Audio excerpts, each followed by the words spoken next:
একেবারে সাধারণ ঘরের সাদামাটা আহারে ধরা পড়লেন প্রার্থী।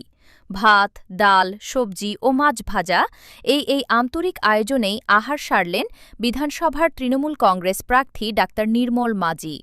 গোঘাট অঞ্চলের দক্ষিণপাড়া এলাকায় এই ছবি ধরা পড়েছে। কর্মীদের নিয়ে এলাকায় ভোট প্রচারের মাঝেই এক সাধারণ পরিবারের বাড়িতে থেমে এই আহার সেরে নিলেন তিনি। বাড়ি বাড়ি গিয়ে মানুষের সঙ্গে কথা বলা, তাদের সমস্যার কথা শোনা, সব মিলিয়ে জমে ওঠে প্রচার। তার মধ্যেই এই ঘটনাটি বিশেষভাবে নজর কেড়েছে। প্রার্থীর এই আচরণে খুশি ওই পরিবারের সদস্যরাও। তাদের কথায় নির্মল মাজি নিজে থেকেই আহার চেয়ে খেয়েছেন, যা তাদের কাছে অত্যন্ত আনন্দের। নমঃ শিবায় নমঃ, নমঃ শিবায় নমঃ, নমঃ শিবায় নমঃ, নমঃ সোমনাথ লিঙ্গায় শিবায় নমঃ, নমঃ মল্লিকার্জুন লিঙ্গায় শিবায় নমঃ, নমঃ মহাকাল লিঙ্গায় শিবায় নমঃ, নমঃ ওঙ্কারেশ্বর লিঙ্গায় শিবায় নমঃ, নমঃ বৈদ্যনাথ লিঙ্গায় শিবায় নমঃ, নমঃ রামেশ্বরম লিঙ্গায় শিবায় নমঃ, নমঃ নাগনাথ লিঙ্গায় শিবায় নমঃ, নমঃ ভীমশঙ্কর লিঙ্গায় শিবায় নমঃ, নমঃ ত্রম্বকেশ্বর লিঙ্গায় শিবায় নমঃ, নমঃ কৃষ্ণেশ্বর লিঙ্গায় শিবায় নমঃ, নমঃ কেদারনাথ লিঙ্গায় শিবায়। দ্বাদশ জ্যোতির্লিঙ্গের নাম বললাম, এটা শুনলেও পূর্ণ হয়। আর কি বলবো, দুর্গা রক্ষা।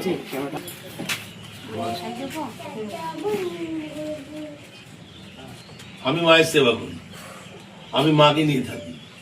কোথায় থাকি জানেন? নিজের ঘর নেই, পার্টি অফিসের উপরে, আমার বিধায়ক অফিসের উপরে 3 বার বিধায়ক ছিলাম, মন্ত্রী ছিলাম। অফিসে দুটো ছোট ঘরে থাকি আমি আর আমার মা। মা তোমার পূর্ণ হোক। এই 3 দিন খাচ্ছি, 3 দিন পরে 3 দিন পরে একটু তৃপ্তি পেলাম।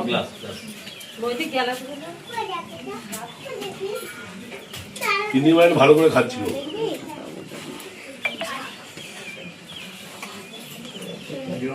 আমার সারাদিনে খাওয়া শেষ, একবার সেই রাত্রে খাও।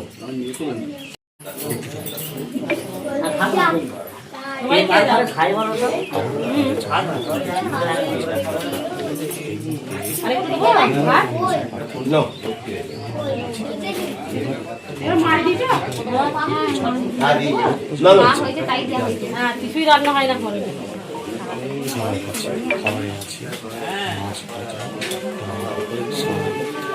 তৃণমূলের প্রার্থী এসেছিল, কি করলো? আমাদের বাড়িতে এসে রান্না করলো, খাওয়া দাওয়া করলো, আর ডাল ভাত মাছ খেয়েছে, শাক খেয়েছে। আর কি বললো? প্রার্থী এসে কি বলে গেল? খেয়ে তৃপ্তি হয়েছে, আনন্দ পেয়েছে, আমাদেরও আনন্দ হয়েছে। প্রার্থীকে খাইয়ে খুশি? হ্যাঁ খুশি। পাতেতে কি কি ছিল? মাছ, ডাল, শাক, ভাত ছিল। এটা কোন জায়গা? এটা গোঘাট, কোন পাড়া এটা? দক্ষিণ পাড়া। আপনার নাম দিদি? পূজা মাঝি।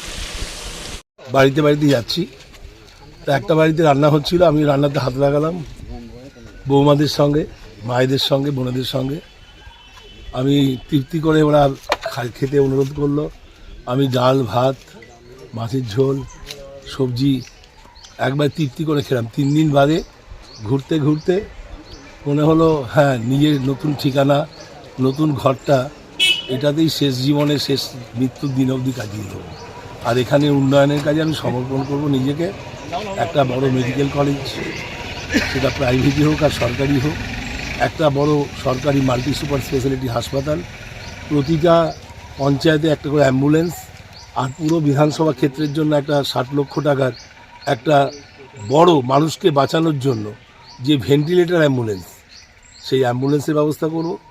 একটা অডিটোরিয়াম করব, যেখানে চিত্ত বিনোদনের জন্য নাটক যাত্রা থিয়েটার হবে। গরিব মানুষেরা একসঙ্গে বসে 1000-1500 মানুষ একসঙ্গে বসে উপভোগ করতে পারবে।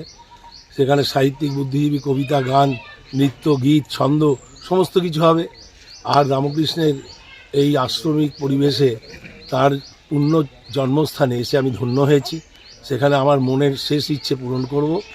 একটা অনাথ আশ্রম, অরফানেজ, একটা বৃদ্ধাশ্রম, ওল্ড এজ হোম, একটা ডেস্টিটিউট উইমেন শেল্টার, নির্যাতিতা মহিলা আশ্রম, সত্যম শিবম সুন্দরম আনন্দ আশ্রম একটা করব। এবং এটাই হবে আগামী দিনে বাংলার মুখ, এটাই হবে আগামী দিনে মনুষ্যত্বের অঙ্গীকার, মানবিক মুখের একটা প্রচেষ্টার একটা ছাপ। নিউনুর সোফা সেন্টার। এখানে সমস্ত রকম সোফা পাইকারি ও রিটেলে বিক্রয় করা হয়। সমস্ত সোফা নিজস্ব কারখানায় তৈরি করা হয়।